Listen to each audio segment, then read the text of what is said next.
G'day and welcome to the Build Me a Brewery podcast. A short and sweet episode this one. I thought it would be best to tie off the original series of the podcast by sharing some details of what I've learned to date, current brewery building plans, and I guess future direction of the podcast. Firstly, I'm so glad I decided to do this podcast project, as it's given me so much more to think about in regards to starting and opening a brewery. I never intended to do this many episodes and diving into so many different topics, as well as thinking I could pump out 4 episodes per segment at times.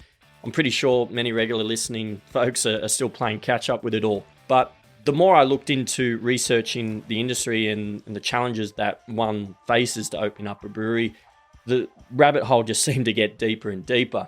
Firstly, I would like to say a huge thanks to every guest that spent the time to get involved with the podcast. I'm proud to say that there was not one dull guest or one dud of an episode. I feel that every episode released and guest I had on offered great and different insights that the run-of-the-mill backyard homebrewer like myself would never have considered and now can benefit from factoring those learnings and insights into their business plan.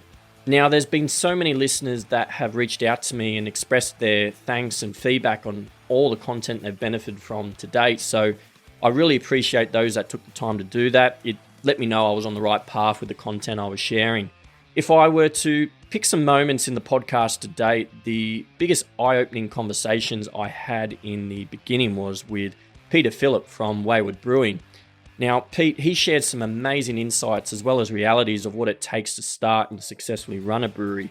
Getting my head around the brewery model concepts, the pros and cons of each, was a great first step in my learning and understanding what kind of brewery I wanted to be.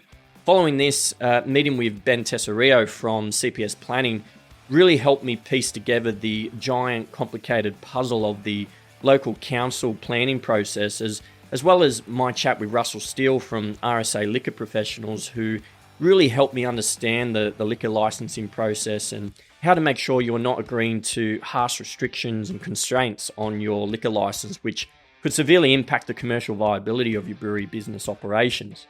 In the brewery consultant segment, where I sat down with Neil Cameron, who takes the award for the most mentions in the podcast to date, he helped lay out the commercial implications of going too small in the beginning. The figure thrown around seems to be anything less than operating on a 500-litre system. Neil would say is a commercial nightmare. But there has been many others say differently, those that are aiming for that hyper-local, nano-sized brewery model that seems to be a growing trend in the States. They believe that there is a profitable business model to be explored here, so I guess watch this space.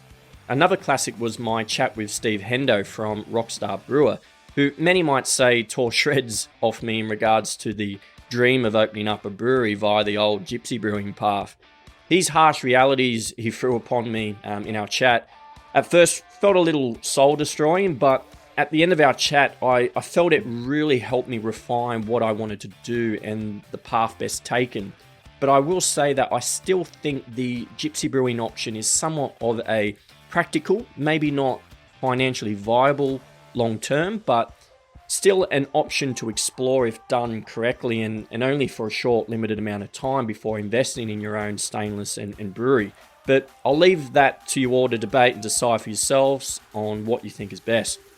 Probably one of my favourite episodes to date is my chat with Neil Playfoot from Asian Beer Network. Now, Neil blew my head off with what he shared in part 1 of the equipment sourcing segment.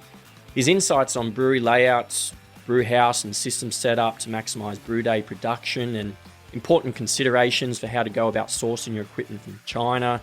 I actually felt he should have been charging everyone that listened a generous fee to what he had to share in that episode. Neil has also become a very good friend of mine since and has been so generous with his time with both myself and others that have reached out to him, and we are actually intending to do more things in the future with both the podcast and other brewery and beer related opportunities. So where am I at in regards to my brewery building plans? Well, I must say it has been a tough slog these past 5 months. I really don't know why I decided to do a podcast just before the birth of my first child.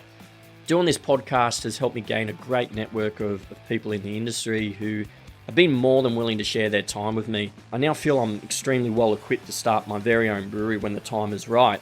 So about when that time is right, I've decided to put a delay on my plans to open a brewery, as I've enrolled into the Certificate 3 in microbrewing course at TAFE New South Wales, being taught by the likes of Young Henry's co-founder Richard Adamson and Dan VB McCulloch from Lalamon Brewing, who, may I say, has been another awesome guest and friend of the show, recommending guests and content ideas for the podcast. So thanks again, VB. With doing the TAFE course, the podcast, having a full-time job, a newborn, and planning a brewery, timing just hasn't been right for me at the moment. But another opportunity has presented itself to me with both the podcast and my soon-to-launch website. Yes, I know it's still not done. I guess that's what you get for going the cheap way and asking mates to do shit for you. But I promise you, the website will be launched. I guarantee it. Speaking of our website, this is going to be another resource you can all use for accessing articles from industry professionals who have actually agreed to write for the website, as well as having an extensive and detailed industry directory that I'm building to better connect breweries in planning and established with suppliers and services related to the brewing industry. So think Yellow Pages, but for the brewing industry. I've also decided to take 3 months off with the podcasts to focus on making this website the best I can for you all and refocus on the direction of the podcast long term, which will be a combination of brewery building content, but also pivoting towards the professional brewing community, including content around the technical aspect of brewing and day-to-day brewery business operations. So I'll close this out. Thanks again for everyone tuning in and listening over these past 5 months. It's been an awesome journey so far, and I plan to continue with more content in the next coming months for you all. So once again, I'm Chris Hayton, your host, and this is the Build Me a Brewery podcast.